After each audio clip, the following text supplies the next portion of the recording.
Hi, so today I'm just here to talk about the second topic that was offered. And so, two pros and cons for each of the three options that are available basically in teen pregnancy. So, the first is adoption. So, I think it's very good for two reasons. You're giving the child a better life than you think you could give them in the case of teen pregnancy, just because you're still trying to grow yourself. And at the same time, hopefully, the family that receives their kid can. You're really helping someone who isn't able to have a child on their own, and that's like a big deal. Though there are two cons. You have to go through the whole pregnancy by yourself. I mean, you still have to go through the whole pregnancy, and that can really take a toll on your body. That can take a toll on your mentality, and it's a lot of work. Obviously, it's 9 months. And then another con is really giving away your child. Like that's a really hard decision, and really giving away basically a mini version of yourself. The next topic is abortion. I know this is like one of the biggest arguments in the 21st century, and there's pros and cons to both. Two cons is it is a huge toll on your body. It's not natural. It's not really what the human body was supposed to do. And it can also lead to not only physical problems, but also mental.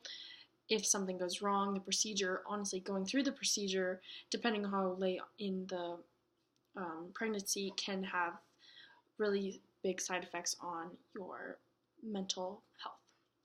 But there are two pros, like if you believe the baby won't grow up in an accepting environment, or you think the baby doesn't belong, like it's not the best time in your life and you would like to keep the child, that's totally your idea.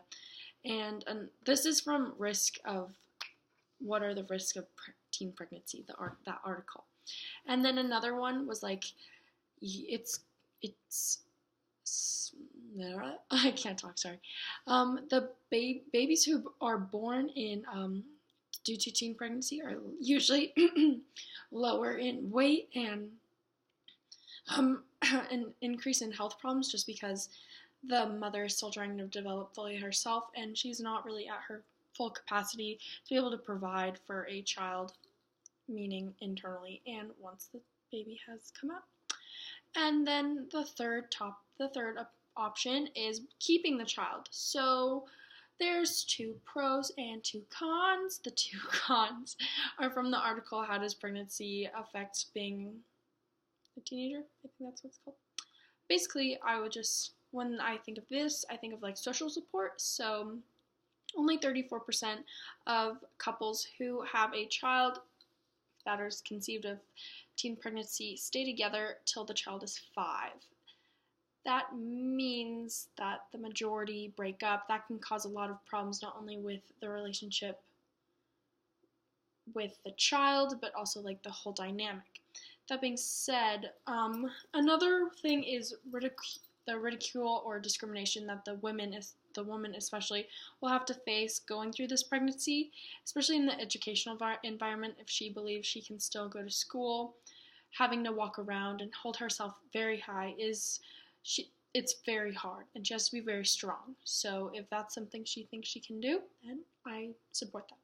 But two pros. One of the theories of motherhood for teen pregnancy was that some believe that this is their identity. Some believe that being a mother is their giving back to the world, and this is what they came here to do. So if she believes that, then she believes that being a mother, it's her reason to be on this earth, then why not?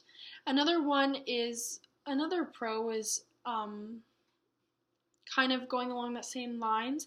If the baby will be born into a healthy or supportive environment where they don't really necessarily think of the child as a burden, but more of a blessing, and are able to work their lives around having a baby, then that is totally, like, if they can do it all, they can do it all, and I'm here to support it. So it really just depends on the character of the people who are having the person or having the baby, and how they would like to go about it. So thank you.